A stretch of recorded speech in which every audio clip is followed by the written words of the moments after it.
Saludos, soy Juan Zafra, soy el coordinador, el director académico del ciclo viral El reto de la evolución, que organiza Fundación Unicaja y con la colaboración de Diario Sur. Hoy tenemos una de las grandes sesiones del ciclo, iba a decir otra más, porque creo que llevamos una buena serie, una primera temporada de esta serie, pero lo hacemos con una personalidad, diría que imprescindible y en lo más alto de dónde estamos, del asunto sobre el que estamos poniendo el foco en este ciclo viral, que es la inteligencia artificial. Y nuestro invitado hoy es Ramón López de Mántaras. Es una eminencia en el campo de la inteligencia artificial, es una de las grandes personalidades globales, uno de los más citados en la investigación académica en este campo, y leer su currículum y sus reconocimientos sería casi interminable, o por lo menos nos consumiría el tiempo que podemos disponer de él hoy aquí en Málaga. Su intervención, esta sesión la ha titulado él conjuntamente, reflexiones sobre la inteligencia artificial. Él, con toda su investigación, creo que es una de las voces críticas necesarias. Debo decir que he seguido la trayectoria de Ramón, he tenido el honor de contar con su colaboración en algunas otras ocasiones. Nos hemos sentado en algunas ocasiones para hablar del porvenir y del presente y como digo, es un lujo. Pero además creo que no solo destaca por su espíritu crítico imprescindible en estos tiempos, sino por su humanidad, que es otro de los ejes de este ciclo viral. Le he escuchado en alguna ocasión una anécdota, un rasgo de tu vida, y él dice que se introdujo en este ámbito de la ciencia, que queremos combinar con las humanidades, desde que vio a los humanos llegar a la Luna. Y que fue eso lo que le movió, el hecho de ver que el hombre pisaba la Luna, y que a partir de eso fue en lo que te introdujiste en esto. Yo ya he agotado mi tiempo, después si quieres conversamos. Le damos la palabra a Ramón López de Mántaras. Muchísimas gracias por estar hoy aquí. Gracias. Te dejamos que hagas tu exposición y luego abrimos debate. Gracias. Bueno, muchas gracias, Juan. Gracias por venir. Con su permiso me iré al atril para hacer una exposición inicial, no muy larga, y que sirva también que dé pie, ¿no?, a la conversación que vamos a tener, ¿no? ¿De acuerdo? Tengo las notas aquí en el ordenador, por eso me muevo así. A ver. Sí, son unas reflexiones sobre la inteligencia artificial, es decir, si la inteligencia artificial es realmente inteligente, hasta qué punto es inteligente, admitiendo ya de entrada que no tengamos muy claro lo que es eso de la inteligencia, ¿no? Pero a pesar de ello sí que creo que podemos filosofar, opinar, discutir sobre si las inteligencias artificiales muestran algún tipo de comportamiento supuestamente inteligente que tenga algo que ver con el nuestro. Y lo importante no solo la observación desde fuera, sino el proceso. Para mí, desde el punto de vista como científico, las preguntas que te haces es, bueno, ¿qué proceso hay detrás? ¿Qué es lo que hay detrás, no? Porque aquello que decía, bueno, si grazna como un pato, camina como un pato, excreta como un pato, es un pato. Bueno, cuidado, ¿de acuerdo? Una flor artificial es una flor. En mi opinión, no es una flor artificial. Si uno quiere regalar una flor a su pareja o a su madre, a quien quieras, generalmente no compras una flor artificial, ¿verdad? Compras una flor de verdad, ¿no? Pero una luz artificial sí es otro tipo de artificialidad, porque emite fotones. Entonces el proceso es muy importante. O sea, podemos hablar de luz artificial, pero es luz de verdad, a pesar de que la llamamos artificial porque no es la luz que proviene del sol, pero en el fondo el proceso es prácticamente muy similar. Emite fotones básicamente, ¿no? Y es lo que nuestra retina capta, etcétera, ¿no? O sea que hay cuidado cuando hablamos de artificialidad. En mi opinión, intentaré argumentarlo, cuando hablamos de inteligencia artificial estamos más en la situación de la flor artificial que de la luz artificial, en el sentido a que me refería, ¿no? Bueno, Arthur Clarke ya en los años 60, como todos seguramente sabrán, dijo esta famosa frase: cualquier tecnología suficientemente avanzada o sofisticada es indistinguible de la magia. Y la inteligencia artificial, pensamos, o pienso yo por lo menos, no soy el único, que es un claro ejemplo de lo que dijo Arthur Clarke.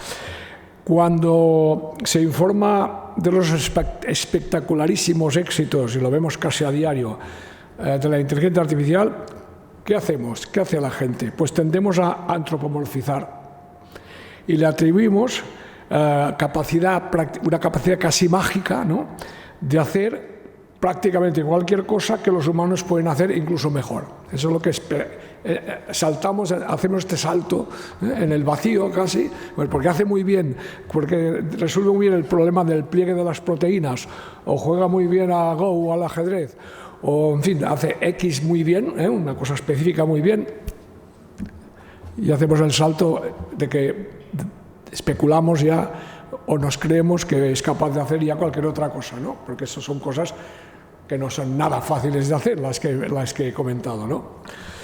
Pero la situación real, ¿cuál es la inteligencia artificial? ¿Es realmente capaz de hacer cualquier cosa, o va a ser a relativamente corto plazo, como nos están vendiendo las grandes tecnológicas, va a ser a corto plazo capaz de hacer cualquier cosa que hacemos los humanos igual o mejor que nosotros? Porque este es el gran caballo de batalla de muchas tecnológicas, que para atraer inversores multimillonarios están prometiendo que la inteligencia artificial general está a la vuelta de la esquina. Prácticamente casi cada día hay alguno que lo suelta esto, ¿no? Pero la inteligencia artificial en realidad, ya desde un punto de vista científico, ¿no?, de gran pregunta científica, lleva estancada pues desde hace unos 60 años o más en un problema, para mí el problema más básico, más fundamental que tenemos en inteligencia artificial: cómo dotar de conocimientos de sentido común a las máquinas, conocimientos tácitos, como cosas elementales, cómo funciona el mundo, aquellos conocimientos que los humanos prácticamente aprendemos sin esfuerzo, sin darnos cuenta, por el hecho de ser seres vivos y estar situados en el mundo. Ejemplos: que para que un objeto atado a una cuerda se mueva, tengo que tirar de la cuerda, no empujar la cuerda. O que si voy en coche y veo un semáforo en rojo, paro. Si al cabo de 10 minutos el semáforo sigue en rojo, quizás el sentido común me dice que puede ser que esté averiado. Y lo que no me haré es quedarme allí hasta que venga un técnico a repararlo y se me ponga verde, ¿verdad? No haríamos eso. Bueno, un coche autónomo, si no hay intervención de un teleoperador, haría eso, por ejemplo. Esos son ejemplos, creo que relativamente claros, de lo que es el conocimiento del tácito de sentido común, ¿no? O sea, esos conocimientos no especializados que todos compartimos, ¿no?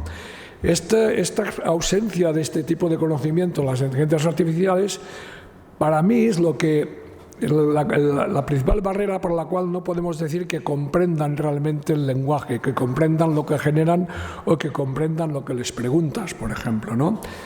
Y eso ya tiene un término incluso en la literatura científica, se llama la comprensión Potemkin. Grigori Potemkin, a finales del siglo XVIII, era amante, por cierto, de Catalina la Grande, acompañó a la reina a la península de Crimea, y para impresionarla de la prosperidad que había en aquella península, y era absolutamente lo contrario, de próspero nada, hizo construir, como en las películas del oeste o las películas que hacen decorados donde las casas solo está la fachada y no hay casa detrás, hizo construir pueblos solamente con la fachada, alquilaron animales, alquilaron figurantes para que la reina, la emperatriz, se quedara impresionada de la gran prosperidad de la península de Crimea. Bueno, esta anécdota ha servido porque ahora y hay bastante gente, y yo también, que nos referimos a la comprensión de la inteligencia artificial como comprensión Potemkin. Fachada, pero detrás nada, o muy poco. O, como el famoso chiste de Gila, de color bien, pero no flota. Una pregunta clave alrededor de todo esto, ya centrémonos ahora en la inteligencia artificial generativa, que la tenemos a diario con nosotros, y está la gente como loca con ella, ¿no? Es si estos grandes modelos de lenguaje, que se llaman así técnicamente, ya sabéis, ¿no? ChatGPT detrás tiene un modelo de lenguaje que se llama GPT, luego están otros, ¿no? Gemini de Google, Claude de Anthropic, hay un montones de modelos de lenguaje. Si realmente comprenden y razonan de manera, o sea, verdaderamente, ¿no? De manera general. O simplemente recitan o recuperan patrones de texto que han identificado, que han reconocido en los enormes corpus que se han utilizado para entrenar estos sistemas. Pues bien, Rao Kambhampati, un buen amigo, expresidente de la Asociación Americana de Inteligencia Artificial, en un artículo titulado ¿Can LLMs really reason and plan? ¿Pueden los grandes modelos de lenguaje realmente razonar y planificar? Publicado en la revista de prestigio, que es Communications of the ACM, las comunicaciones de la Asociación para Computing Machinery de Estados Unidos, recientemente, afirma que los grandes modelos de lenguaje llevan a cabo lo que él llama, y yo también llamo así, recuperación aproximada de patrones de texto contenidos en los datos de entrenamiento del modelo. O sea, recupera, y sale recombinado, parafraseado, aquello que ya prácticamente tiene, ¿no? Para demostrarlo, en junio de este año, investigadores del MIT, Massachusetts Institute of Technology, publicaron un artículo en el principal congreso de lingüística computacional que hay en el mundo, del ACL, describiendo los resultados obtenidos con varios modelos de lenguaje de última generación, respondiendo a preguntas sobre eventos hipotéticos, pero, y aquí está la gracia del experimento, que muy probablemente no formaban parte de los corpus de entrenamiento. Se harían preguntas sobre temas, sobre cosas que, y ahora con un ejemplo lo aclararé, aunque parezca un poco críptico esto, ¿no? Se aseguraban de que no pudiera hacer la trampa de recitar algo que ya tenía, ¿no? Que si razona y comprende de verdad, tendría que responder bien sin que este patrón, la solución no estuviera ya dada en el entrenamiento. Son unas tareas que se llaman, la prueba que se llama contrafactual. Suena también muy técnico esto, pero no es difícil, iba a decir, es fácil de explicar. La prueba contrafactual consiste en dos tareas. Una que es la propiamente contrafactual y la otra que no es contrafactual, ¿vale? Se trata de ver la inteligencia artificial en ambos casos qué hace, o el modelo de lenguaje qué hace. El ejemplo que voy a explicaros tiene que ver con el ajedrez, pero no hace falta saber jugar al ajedrez en absoluto. Solamente hace falta saber cómo se mueven las piezas en el tablero, de forma legal, claro. La torre en vertical horizontal, la dama vertical horizontal y en diagonal y tantas casillas como quiera, el alfil en diagonal solo, el caballo, el típico salto de caballo, el peón solamente puede avanzar 2 casillas en el primer movimiento, pero después solo una, bueno, en fin, lo que sin saber jugar al ajedrez todo el mundo sabe, y si no lo sabes, en 10 minutos lo aprendes, o menos, ¿no? Pues bien, en la versión contrafactual de la tarea se informó a los modelos de lenguaje que se habían intercambiado las posiciones iniciales de los caballos y los alfiles. Donde había un caballo, pongo el alfil, se permutan caballos con alfiles. O sea, no es la posición correcta de empezar una partida. Sería una posición correcta en el ajedrez 960, que ya saben que hay esta variedad de ajedrez que puedes aleatoriamente poner las piezas iniciales, pero precisamente hay muy pocas partidas de 960 en formato digital en Internet. Y ahí está la clave de la prueba contrafactual. Hay muchísimos millones, ni se sabe, de partidas de ajedrez en formato digital, o sea, que han formado parte del conjunto de entrenamiento seguro, con las posiciones originales, correctas del ajedrez de toda la vida, y muy pocas instancias de partidas donde se permutan piezas, ¿no? Muy bien. De ahí lo que les decía antes, que era una prueba que consistía en hacerla de manera que fuera muy poco probable, o la incidencia, las concurrencias de la solución en el conjunto de entrenamiento fuera muy bajo. ¿Verdad? Hay muy pocos casos en donde las piezas están intercambiadas. La contrafactualidad es eso, cambiar algo respecto a la norma, ¿no? Y la no contrafactualidad es que se empiezan las partidas con las piezas correctamente puestas. Pues a estas inteligencias artificiales, estos modelos del lenguaje, se le muestran un montón de aperturas de ajedrez. O sea, los primeros 5 o 6 movimientos, 3 movimientos por cada color, ¿no? Blancas y negras, ¿no? El sistema, el modelo del lenguaje, únicamente tiene que decir sí o no la apertura es legal. Si un solo movimiento de los que se compone la apertura a una pieza no se ha movido legalmente, la respuesta correcta es no es legal la apertura. Caso contrario, sí, obviamente, ¿no? Pues bien, con las pruebas, con la parte no contrafactual, es decir, cuando las piezas están colocadas en las casillas que les corresponde en el ajedrez estándar, GPT-4o, que es el que lo hizo mejor, alcanzó un 90% de respuestas correctas. Hombre, diremos un aplauso, ¿no? Pero bueno, dada la tarea tan sencilla, yo hubiera esperado incluso un 100%. ¿Qué queréis que os diga? O sea, se trata de ver si el alfil se ha movido así, cómo se han movido el caballo, se ha movido bien, en fin, bueno, es igual. 90%, pero diga, venga, ok, le damos un ok. Pero en las contrafactuales, cuando se han permutado los caballos y los alfiles, 54% de respuestas correctas, legales o ilegales, las aperturas. Fíjense que hay 2 respuestas, sí, no. Lanzar una moneda es del 50%, por tanto un 54% está por ahí. O sea, está prácticamente respondiendo aleatoriamente, no tiene ninguna comprensión de nada, ¿no? Hay montones, en el artículo que menciono, hay muchas otras tareas otras pruebas contrafactuales, aparte de esta del ajedrez, ¿eh?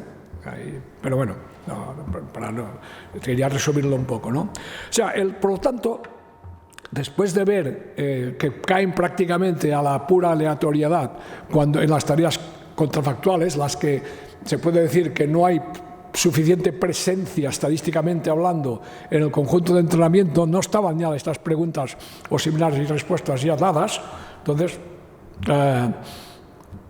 colapsa, ¿no? No funciona, ¿no? Entonces los autores concluyen que los grandes modelos de lenguaje recuperan y recombinan patrones de texto contenidos en los corpus utilizados para su entrenamiento en lugar de razonar.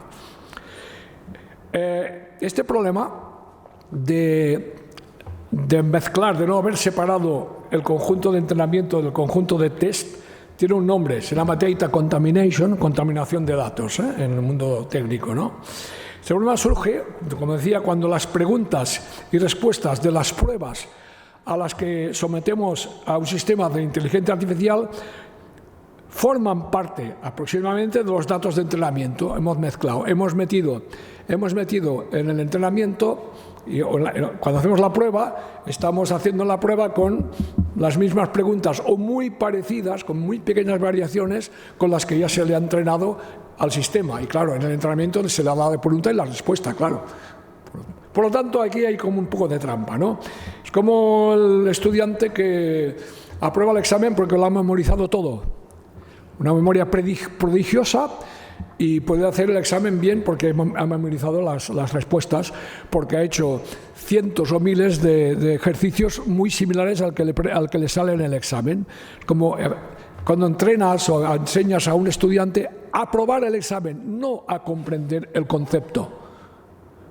O sea, puede ser que aplique como un loro el algoritmo de la multiplicación o hacer sumas, pero porque lo ha memorizado, no porque sepa realmente. De hecho, otra de las pruebas contrafactuales que se han hecho en estos sistemas es precisamente hacerles hacer sumas o multiplicaciones de muchísimas cifras, no de 3 o 4 cifras por 3 o 4 cifras, sino de multiplicaciones enormes, ¿no? De centenares, multiplicando centenares, y el multiplicador también de centenares de dígitos.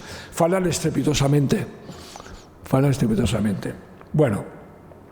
Líderes en inteligencia artificial, como el reciente premio Nobel, como saben ustedes, de química, Demis Hassabis, de DeepMind, o Yann LeCun, el hasta hace poco responsable de Meta, porque ahora se va y crea su propia empresa, han reconocido, o sea, no lo digo yo, eso, si a mí no me creen, igual pueden creerse a un premio Nobel de química experto en inteligencia artificial o a LeCun, ¿no?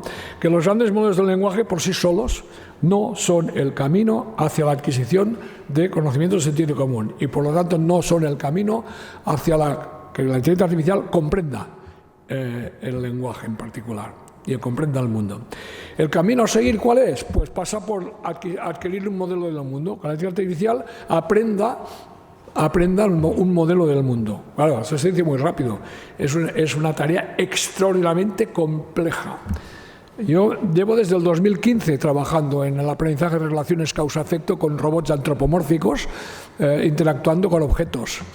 Y bueno, tenemos algunos resultados, pero pequeñas cosas, ¿no? Pequeñas cosas.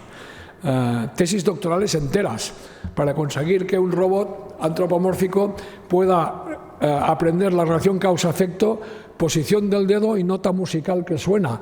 Un robot antropomórfico, un iCap, que lo ponemos delante de un teclado virtual, un teclado que es una pantalla táctil, no es un teclado de verdad, no es un piano de verdad, pero suenan notas en función de dónde pones el dedo dentro de una matriz de donde están las notas. Bueno, sí, al cabo de centenares de intentos ha identificado dónde suena cada nota, do, re, mi, fa, sol, la, pues bueno, con los bemoles y todo, ¿no? O sea, con la escala cromática, y una vez aprendido a relacionar posición del dedo, causa, con sonido que genera, con la música que sale, la nota que sale, efecto, para que nos lo demuestre que lo ha aprendido, le damos una melodía, tecleamos nosotros una melodía y él la reproduce ad libitum, o sea, sin parar, ¿vale? O sea, realmente ha aprendido la relación causa-efecto. Esto fueron 4 años y medio de trabajo en una tesis doctoral para esto, ¿no? Bueno, como una vez más, no soy el único, ni mucho menos, o no somos en mi grupo los únicos que, obviamente, que trabajamos en el aprendizaje de relaciones causa-efecto, que es una de las componentes, uno de los pilares básicos de adquirir conocimientos de sentido común, porque muchas de las cosas muchas de las cosas que vemos en el mundo y que comprendemos su comportamiento es porque son relaciones causa-efecto. Que si suelto un objeto se caerá, ¿no? Que si salgo y llueve me mojo, En fin, que lo de tirar la cuerda para que se vea el objeto y no empujar la cuerda, todo son mucho, no todo, pero muchísimos conocimientos que están, digamos, englobados dentro de lo que se llaman conocimientos de sentido común, tienen que ver muchos con relaciones causa-efecto, ¿no? Pero bueno, ya te digo, no soy el único, Por ejemplo, en el propio DeepMind, en donde está Demis Hassabis, en 2022 empezaron a desarrollar un sistema llamado Plato, en oro de Platón, PLATO, que aprende conceptos básicos del mundo físico también, con un robot antropomórfico como el nuestro, y también interactuando con los objetos que tiene a su alrededor. Y también aprende relaciones causa-efecto. Prácticamente el mismo trabajo que nosotros, pero nosotros empezamos en el 2015 y lo publicamos en el 2016. Ellos empezaron en el 2022. Ahí lo dejo.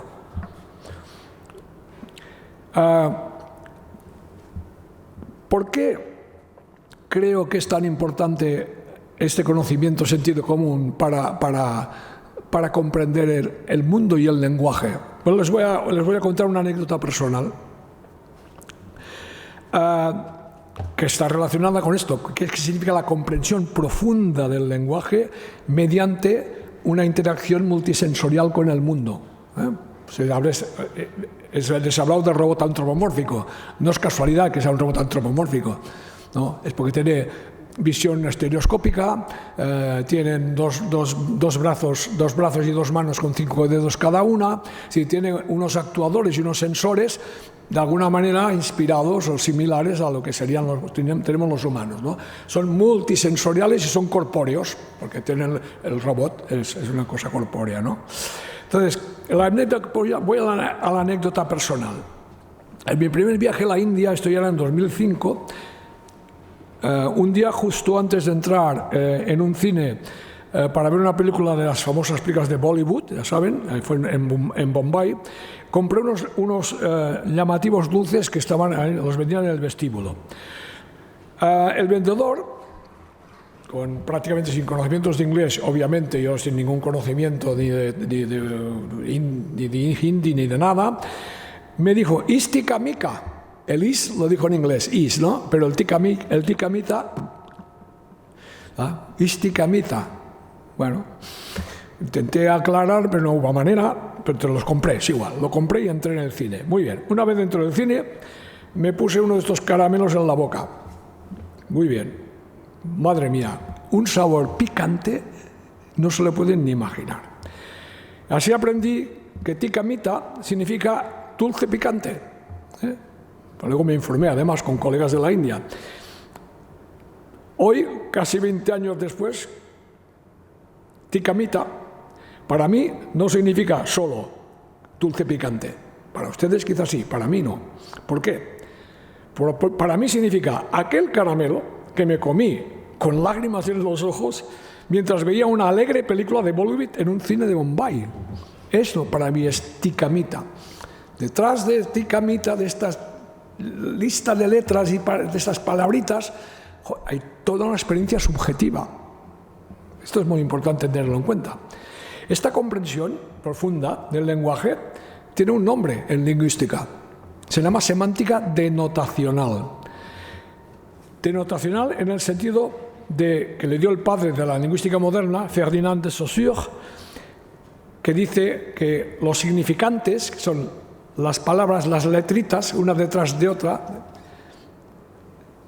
los significantes, las etiquetas lingüísticas tienen que ver, se relacionan con los significados que están en el mundo.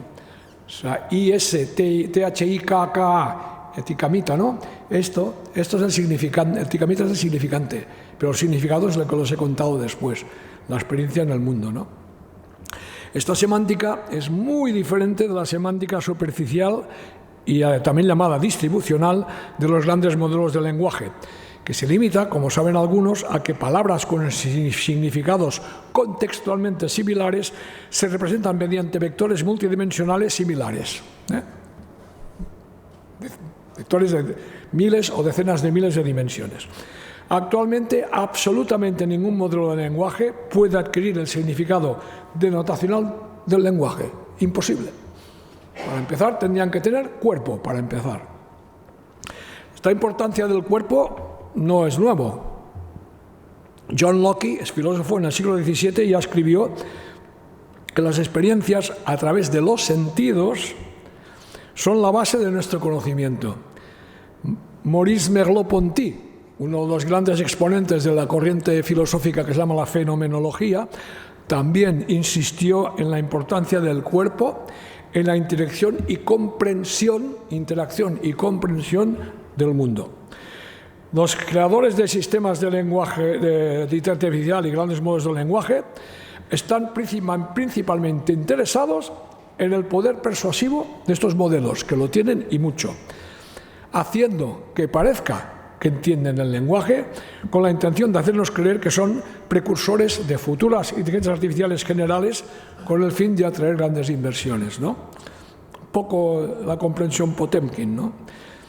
El modelo más reciente de OpenAI, GPT-5, tampoco nos acerca en absoluto a dotar el sentido común a la inteligencia artificial, ya que igual que las anteriores versiones, también carece de comprensión profunda, carece de esta semántica denotacional, sin duda, ¿no? Está claro que convencer a las personas de que están tratando con una inteligencia artificial que comprende el lenguaje es mucho más fácil que crear realmente una inteligencia artificial que lo comprenda. Esto estamos viendo cada día esto, ¿no? que hemos desarrollado, lamentablemente, se ha desarrollado una tecnología muy eficaz para engañarnos. Esto ya lo advirtieron hace años, hace 5 años, Emily Bender y Alexander Kohler, el riesgo de atribuir intención comunicativa y comprensión a artefactos que parecen tan inteligentes como los humanos. Añadieron que crear tecnología que parezca humana requiere una comprensión clara de lo que significa ser humano.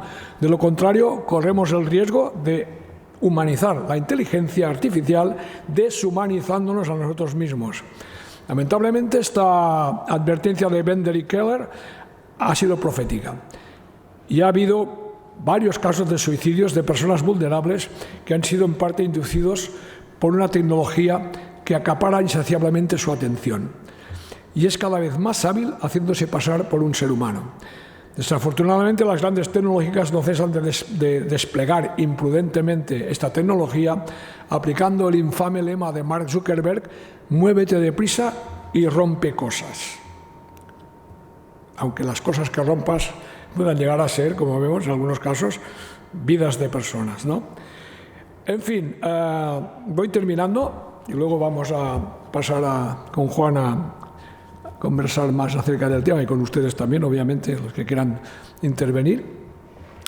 Que el peligro de la inteligencia artificial no es, como afirman algunos, una supuestamente superinteligencia artificial. No hay inteligencia, no. Hablan incluso de superinteligencia artificial general. Entre ellos, inexplicablemente para mí, Geoff Hinton, Premio Nobel de Física, es el que está diciendo que la superinteligencia artificial general está al caer. Está hablando antes de 2030. O sea, no solo inteligencia general, sino superinteligencia general, más allá todavía. Y que ya da signos de conciencia, dice Hinton, sparks of consciousness, sparks, como chispa, como signos de conciencia, ¿no? Posiblemente estos discursos apocalípticos sobre los peligros... Claro, él dice, esas superinteligencias artificiales pueden controlar el mundo. Pueden controlar el mundo. Incluso otras personas bien famosas del mundo de la inteligencia artificial, como Ilya Sutskever, también ha llegado a afirmar que, claro, o sea, si el día, cuando haya estas superinteligencias artificiales y tengan como objetivo resolver, por ejemplo, el problema del cambio climático, podrían, obviamente, no les costaría mucho darse cuenta que la causa principal del cambio climático somos los humanos. Y podría decir que para resolverlo, pues nos elimina a todos. Eso no, yo transmito, no disparen al mensajero. Esto lo ha dicho el señor Sutskever y cuando veo estas cosas me pongo los pelos de punta. ¿Por qué dicen estas cosas? Estas, para mí, en mi opinión, barbaridades.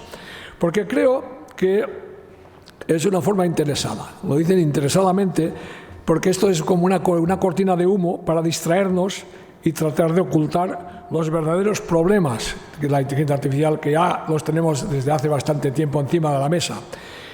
Es decir, falsificación de personas, violación de privacidad, la facilidad para generar textos, imágenes y vídeos falsos y así manipular y polarizar.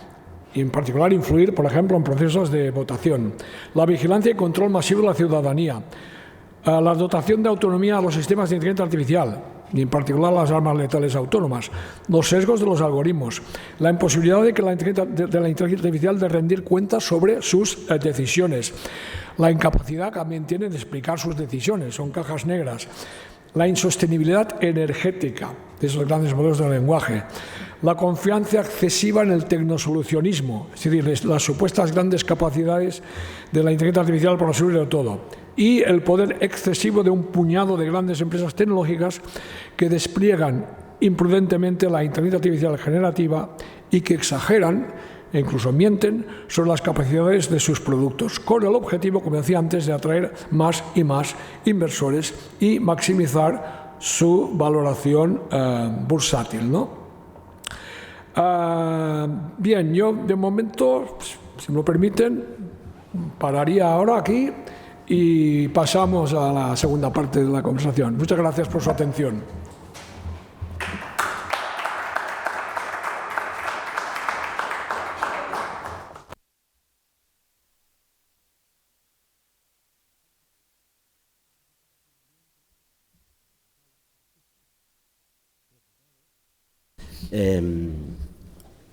Yo, si me lo permitís, a los que estáis aquí, os preguntaría, ¿utilizáis inteligencias artificiales generativas? Sí. Sí, sin duda. Sí, ahora matizaré cosas que he dicho, claro. Vale, sí, eso. Puede sacar, bien usado y con mucho sentido común y prudencia, puede ser útil.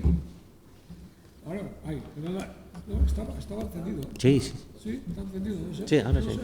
Sí. Bueno, o sea que yo, obviamente, adopto esta actitud, como decías tú antes, ¿no? Crítica. Crítica, porque de narrativa triunfalista vamos sobrados de narrativa triunfalista.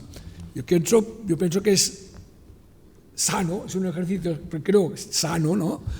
De decir, bueno, cuidado, es tanto, es como nos dicen realmente, o, bueno, y sin entrar en otros aspectos que igual entramos ahora, ¿no? Sí. Entre 200 y 400 millones de personas, según el Banco Mundial, que se hacen posible, en el sur global, hacen posible que estos modelos de lenguaje funcionen, básicamente. Claro. Sí, interpretamos tu intervención como una llamada crítica a lo que es la evolución que está siguiendo esto que llamamos inteligencia artificial e inteligencia artificial generativa en particular últimamente, que es lo que nos ha abierto esta fascinación, ¿no? Sí, sí. A mí me parece que es muy necesaria esta voz crítica. Lo que quizá es que de tu intervención, claro, desde un experto técnico además, dices, bueno, pero también tendríamos que poner un gran acento en criticar la actitud de los humanos que se dejan llevar por esa fascinación, ¿no? Y antes te preguntaba, ¿tiene algo de adictivo? Claro, yo a mis alumnos, y perdón por la alusión personal, pero cuando empiezo el curso les pongo, aprobar con V no es saber. Se me quedan muy sorprendidos, tú lo mencionabas de alguna otra manera en tu intervención, me quedan muy sorprendidos. Aprobar con V les pones. Aprobar con V lo pongo, pero al final es que estamos construyendo una sociedad que es un poco Potemkin, ¿no? Sí. En la que todo vale con tal de ese triunfo rápido. No sé. No, y además, claro, es que los seres humanos, yo creo que hay eso que llaman los psicólogos, creo que llaman economía cognitiva, ¿no? Es decir, economizar o ahorrar cuanto menos esfuerzo cognitivo posible, ¿no? O sea, si puedes hacer algo pues con menos esfuerzo, pues bien, ¿no? Pero claro, esto de nuevo hasta cierto punto, ¿no? Tenemos que ser mesurados, ¿no? En todo esto, porque si abusas mucho de que el ChatGPT o cualquier otro similar te escriba desde incluso mails de 2 o 3 líneas, ya me das tú el esfuerzo de escribir un mail de 3 líneas, pero bueno, hay quien lo usa, hasta ensayos más o menos sesudos o informes empresariales y tal. Si lo haces continuamente así, ya hay resultados. Stanislas Dehaene, un neurocientífico francés muy reconocido, lo ha publicado un artículo de Nature Human Behavior que lo demuestran. Escribir es pensar. Si delegas el escribir, estás delegando el pensar. Y entonces tenemos el fenómeno del de-skilling, que llaman de-skilling, ¿no? En inglés, perder habilidades. Podemos perder habilidades cognitivas. Y ahora me oriento mucho peor que antes por culpa del MAPS. Es que abuso, y soy consciente de ello, abuso del MAPS. Son lugares a los que he ido ya varias veces y que sabría ir tranquilamente, Igual tendría que estar un poco más pendiente, ¿no? A ver, y sabía que llegaría, voy y meto el MAPS, que estoy tonto. Bueno, y yo mismo me he dado cuenta de que me ha afectado mi capacidad de orientación. Lo he experimentado yo esto. Mi esposa siempre me riñe por esto. Ella nunca quiere usar el Maps, ella va al otro extremo. No ha ido nunca a un sitio y es complicado y dice, no, vamos a preguntar y vamos a guiarnos. Digo, ¿qué hay? ¿Por el sol? En fin. Mi caso es el inverso. O sea que corremos ese riesgo, ciertamente. Yo estoy convencido y hay Hay estudios que lo han hecho, que han mostrado que hay que es como una adicción. Sí, es verdad, hay adicción, ¿eh? Sí. Hay gente que tiene adicción, Bueno, realmente. Hay que resistirse al entontecimiento, ¿no? Que sería la traducción del skilling, ¿no? Sí. Entontecerse es sencillo si te dejas llevar, ¿no? Si delegas. Pero al mismo tiempo voy a intentar llevarte al lado positivo. De alguna manera también las IAs como herramientas también nos amplifican nuestras capacidades, siempre y cuando lo hagamos conscientes de cuál es nuestro rol, ¿no? O sea, el Google Maps te puede ayudar a evitar el atasco, lo cual no significa que pierdas el sentido de la orientación. Sí, tenemos que ver hasta qué punto estamos dispuestos a ceder ciertas cosas, ¿no? Eso es lo que decía, no es un equilibrio fácil de encontrar, ¿eh? Yo he usado en más de una ocasión el ChatGPT para que me tradujera de un idioma que no tengo la más mínima idea, como es el alemán. Nunca lo he hecho ni de inglés ni de francés, pero de alemán sí. Yo he estado viviendo en Estados Unidos, he estado viviendo en Francia y afortunadamente no tengo problemas para leer un artículo en francés. Obviamente en inglés faltaría más, ninguno de los que trabajamos en esto tenemos, pero incluso en francés. Pero cuando me sale un artículo en un idioma y que me parece interesante o me lo han recomendado, he echado mano y he pedido que me hicieran una traducción, sí. No un resumen, cuidado. No un resumen no, porque... Claro, como no puedo juzgar yo mismo si realmente el resumen refleja lo más importante o no, porque no tengo ni idea de alemán, le pido una traducción literal. Y bueno, aunque haya incoherencias, aunque haya algunas, supongo que habrá, no sé, incorrecciones, hombre, entender de qué va, sí. Esto estoy seguro de que, pues yo he sacado provecho de esto, por ejemplo, ¿no? O sea que sí, que puede ayudarte. Claro que sí. Permíteme que te lo pregunte de otra forma. Cuando tú te introdujiste en este campo de la inteligencia artificial, cuando creaste el Instituto de Inteligencia Artificial en el CSIC, ¿con qué propósito? ¿Cuál era tu fin? Bueno, no era estos perversos que nos has comentado. Espero, Ramón. A ver, en el mundo académico normalmente, en investigación pública además, no de carácter privado, que no tengo nada contra las empresas ni contra la investigación privada. DeepMind no es público y han hecho maravillas como el AlphaFold, ¿no? Con el pliegue de las proteínas, que yo me quito el sombrero 20 veces y para mí es el resultado más espectacular con diferencia de los últimos 10 años de la inteligencia artificial. Pasa que a veces lo venden como un gran éxito de la inteligencia artificial generativa. Son 32 algoritmos. Aprendizaje por refuerzo, búsqueda de Monte Carlo, no sé cuántas redes neuronales y de tecnología, arquitectura transformer y generativa, hay una pequeñísima parte en un momento dado para pasar de unas cadenas de símbolos a una cosa muy concreta, pero es un 3% de AlphaFold la IA generativa, cuidado, que quede claro, porque eso mucha gente no lo sabe y lo venden como un gran éxito. Digo, ¿cómo? La IA generativa, pero sí, mira AlphaFold, digo, joder, que son 32 algoritmos. Creo que esto no es un magnífico ejemplo precisamente de lo contrario. Y además, es una inteligencia artificial súper específica. Solamente sirve para lo que sirve, nada más. El problema del pliegue de las proteínas. Cuando han hecho AlphaMissense para el tema de las mutaciones genéticas, lo han hecho prácticamente desde cero otra vez todo, no les ha servido a gran cosa. Sí, han reutilizado por refuerzo, han reutilizado en búsqueda de Monte Carlo, algoritmos de heurísticos, pero son distintos, son dos sistemas distintos, dos plataformas distintas, ¿no? Y también da resultados espectaculares, ¿no?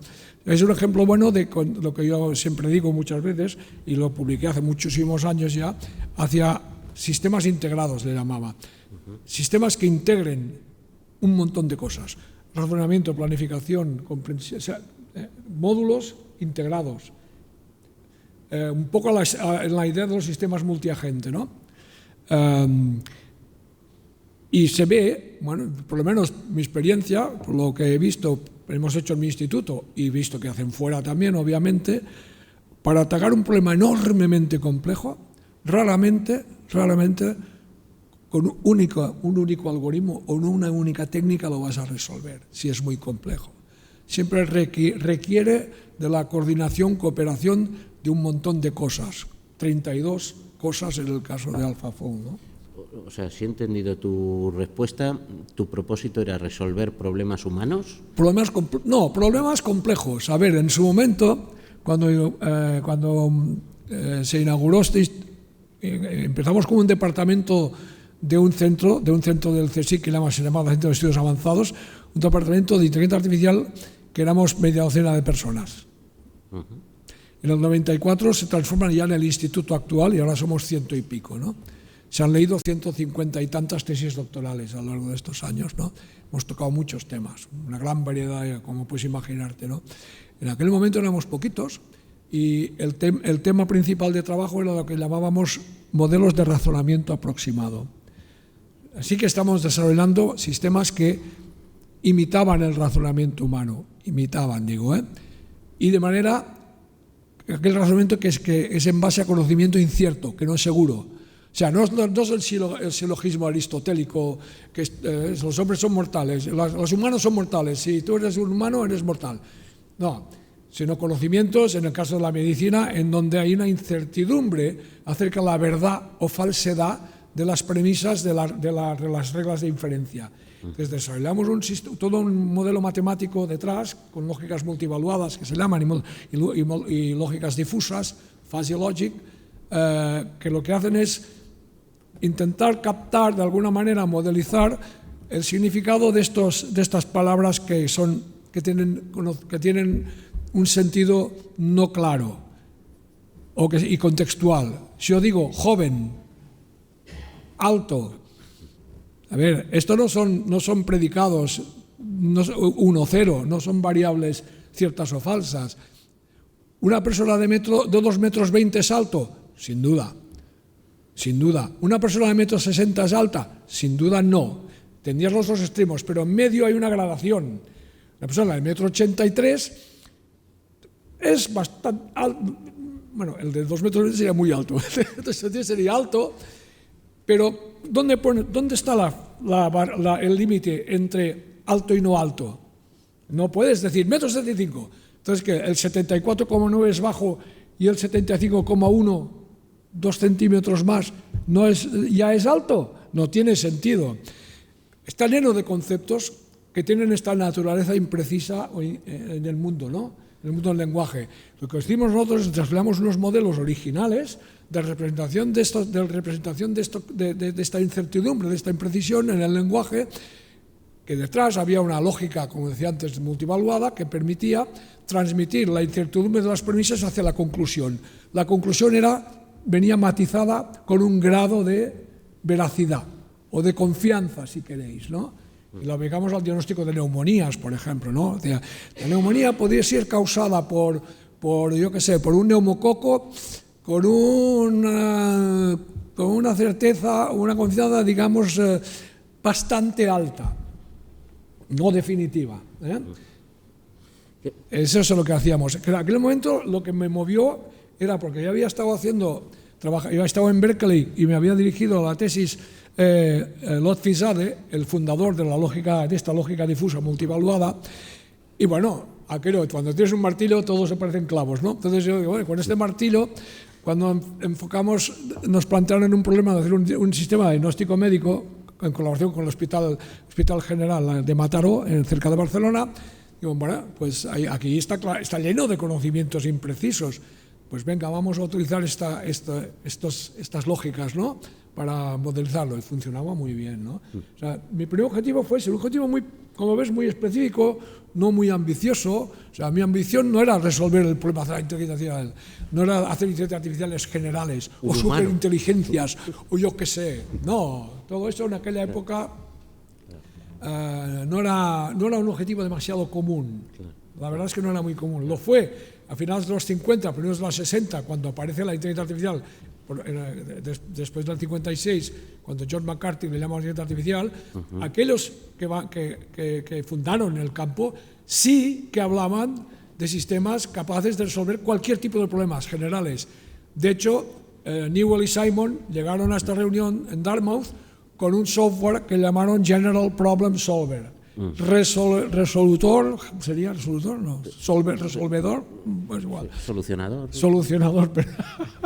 Solucionador general de problemas. General, fíjense la palabra, o sea que en los inicios del campo, el objetivo sí que era algo general, que sirviera para resolver muchas cosas con el mismo algoritmo, digamos, lo mismo, todo, de hecho, como un master algorithm, ¿no?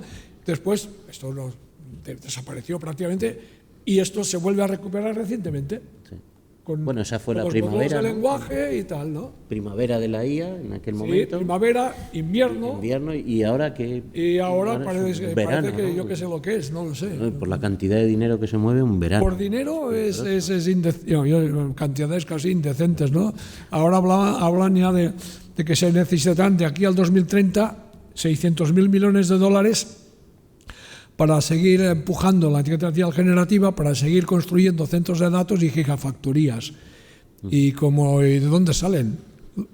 A ver, esto es una burrada, una cantidad tan bestial que, yo no sé, sumando muchísimos inversores de capital riesgo, no sé si lo van a conseguir, lo dudo mucho. Por eso están hablando ya OpenAI, la Chief Financial Officer de OpenAI, que no recuerdo ahora su nombre, está haciendo lobby en Estados Unidos para que el gobierno federal haga un bailout, es decir, un rescate. Porque ven que si no hay dinero del gobierno federal, eso se va, la burbuja estalla clarísimamente. Y bueno, en fin, no sé, ya veremos qué va a pasar, pero podemos llegar a otro invierno, sí, o casi. Y dándole vueltas a vuestras cuestiones, voy a lanzar antes una. Al hilo de lo que decías de los orígenes, de esa búsqueda de la precisión y aquello de llamar a esa disciplina modelos de razonamiento limitado, aproximado, que es verdad que indica algo, una modestia, ¿no? O falta de ambición, quizá, también. Pero la pregunta es, ¿se nos ha vuelto el mundo impreciso y polarizado antes o después que la tecnología? ¿Cuánto contribuye la tecnología que estemos admitiendo esa imprecisión y esa polarización de la que tú advertías antes? Bueno, yo diría que el problema seguramente viene de antes, ¿no? Siempre se ha tergiversado, se ha desinformado, se ha polarizado, no sé, creo que es algo inherente del hecho de ser humanos, ¿no? Ahora, esta tecnología lo amplifica y lo facilita mucho eso, desinformar, facilita los fakes y todo, ¿no? Facilita... Lo vinculaba al título de vuestra investigación porque es modelos de razonamiento aproximado, que indica una modestia, ¿no? Una falta de certezas. Sí, claro. Ahora parece que todo es modelos de razonamientos absolutos. No, porque los modelos de lenguaje, si algo no son truth preserving, no preservan la verdad, no tienen el concepto, no están basados en lógica matemática. Detrás no hay una base lógica como había antes, aunque lo aproximáramos con lógicas que llamamos de la imprecisión o multivaluadas. Pero era algo que podíamos asimilar tomando distancias, siempre, no quiero antropomorfizar, pecar de antropomorfizar tampoco. Se podía asimilar mucho más que ahora, creo que lo que tenemos ahora, a la manera en que los humanos razonamos, vaya. Porque cuando hicimos esto del diagnóstico de enfermedades, en este caso de neumonías extrahospitalarias en adultos, hablábamos de unas sesiones interminables con médicos, en particular con uno que fue el líder del equipo médico, Albert Verdaguer, que es un gran experto en medicina interna y en temas en particular sistema respiratorio, enfermedades respiratorias, y él nos decía, si veo esto, si tose y expectora y tiene fiebre y no sé qué, una serie de condiciones, entonces es muy probable que sea una neumonía causada por tal, ¿no? Entonces lo que hacemos es encadenar reglas una detrás de otra de este estilo, ¿no? O sea, sí que estábamos mimetizando lo que él nos decía que pensaba cuando tenía que diagnosticar una neumonía. Yo miro antecedentes, al resultado de análisis, ¿no? Expectoración, ¿no? Auscultarlo, ¿no? Y en base a todas estas pruebas, yo hago una serie de inferencias, nos decía, ¿no? Esto me eleva A, B y C, me elevan a D, D junto con E y F me elevan a G, G junto con H me elevan a otra, y al final de esta cadena de razonamiento tendrías la bacteria o el virus que ha causado la neumonía, con siempre este grado de inseguridad o de imprecisión o de incertidumbre que les decía antes, ¿no? Porque él mismo no llegaba a conclusiones 1-0. Raramente tenía seguridad absoluta del diagnóstico. Y como hacer biopsias es muy molesto porque es invasivo, probaban con un tratamiento. ¿Funcionaba? Bien. Si no funcionaba, venga, a reconsiderarlo. De hecho, hubo un caso de un enfermo hospitalizado que se estaba siendo tratado de neumococo, pensando que era neumococo, que parecía como el cuadro clínico era muy compatible con neumococo. Y al cabo de 3 o 4 días empezó agua en los pulmones, a la UCI. Entonces, una semana antes, o ni apenas que una semana antes, habíamos puesto a disposición de este médico, de Albert Verdaguer, en Mataró, en el hospital, el sistema experto de neumonía, se llamaba, Neumon-IA, qué originales. Y digo, hombre, tenemos aquí una ocasión magnífica, porque se trataba de validarlo, tenerlo ahí un tiempo para ver cómo funcionaba, ¿no? Sí, entran los datos del paciente, todo lo que sabían hasta aquel momento, y el sistema les hace la pregunta siguiente, es interactivo. O sea, ¿es un trabajador de la construcción? ¿Cómo? ¿Trabajador de la construcción? No sabían. Estaba ingresado, obviamente, le preguntan, dice, sí, soy albañil. A partir de ahí, el sistema, con esa información, lo que decía ABC más D, sería, con ABC tienes D. Con D y otra cosa, igual, el hecho de que era trabajador de la construcción, llegas a F, ¿no? A otra conclusión, en la cadena de razonamiento, ¿no? Entonces, llegó que podía ser legionela como primera opción, y segunda neumococo, lo que estaba tratando. O sea, que no es que anduvieran completamente despistados los médicos, no. Lo daba como segunda opción, daba siempre 3 opciones ordenadas nuestro sistema. Entonces, bueno, analizaron eso, prudencia. ¿Ves? Esto me sirve para hacer una llamada a la prudencia. La prudencia que exige todo este tipo de aplicaciones, sobre todo médicas, ¿no? Que hay personas, hay pacientes es que antes de, venga, nos lo creemos, que es lo que hace ahora mucha gente con la degenerativa, se lo creen de entrada. Se reúne él con otros colegas, analizan de nuevo la situación completamente desde cero y dice, hombre, sí, legionela también es muy compatible con el cuadro clínico. Acuerdan, el equipo médico, de cambiarle la medicación y le dan eritromicina. Al cabo de 4 días estaba ya en planta, curado, curado no, pero casi.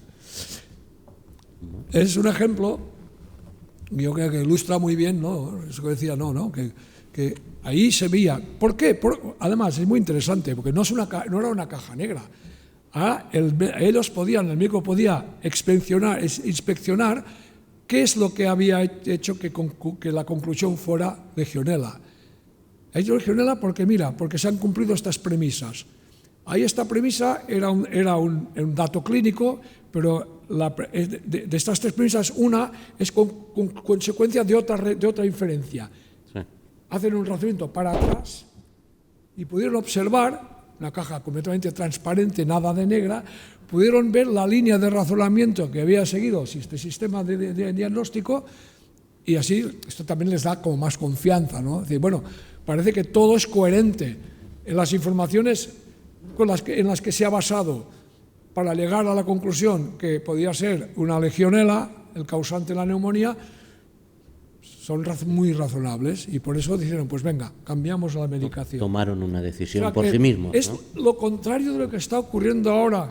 Ya sabéis, ejemplos que han salido algunos en prensa de uso indebido de la inteligencia artificial generativa, no ya por los médicos, que yo dudo que haya médicos con tan poco sentido común, aunque nunca se sabe, pero una madre que ve que su hija tiene unas erupciones cutáneas, hace una foto, la sube a un sistema de estos generativo multimodal, porque admitía a subir fotos, y diagnostica, le da un diagnóstico y un tratamiento de estas erupciones cutáneas. La madre se lo cree a pies juntillas, eso que se cree que se da la sensación que estás hablando con algo, interaccionando con algo muy inteligente y que sabe de todo, ¿no? Lo que es de la magia esta. Además lo puedes... Va y compra la medicación. Compra la medicación y a una alergia galopante, y a la UCI, una niña de 7 u 8 años a la UCI. No, se salvó. Salió en el New York Times hace ya unos cuantos meses ahora, quizá un año ya. Pero ejemplos como este hay montones ahora, de usos así alegremente. Todo lo contrario de lo que os conté antes con la neumonía. Claro, sí, por eso decía lo de... Está mediado siempre por un médico. No se suelta, el sistema no estaba a disposición de la gente en la calle. Como han hecho estas grandes tecnológicas, han puesto a disposición de cualquier persona herramientas como el ChatGPT, sin que estén mediadas por un profesional del tema, ¿no? La gente que lo utiliza como psicoterapeuta, el tema del uso como psicoterapeuta de ChatGPT es terrible. Sí, es que además puedes definir el papel que le das a ChatGPT, puedes decirle, actúa, compórtate como si fueras un psicólogo. Como es psicofántico, siempre te adula continuamente, claro. Sí, tienes razón, vale, sí. Por favor. Sí, alimenta tus convicciones. Absolutamente. ¿Alguna cuestión?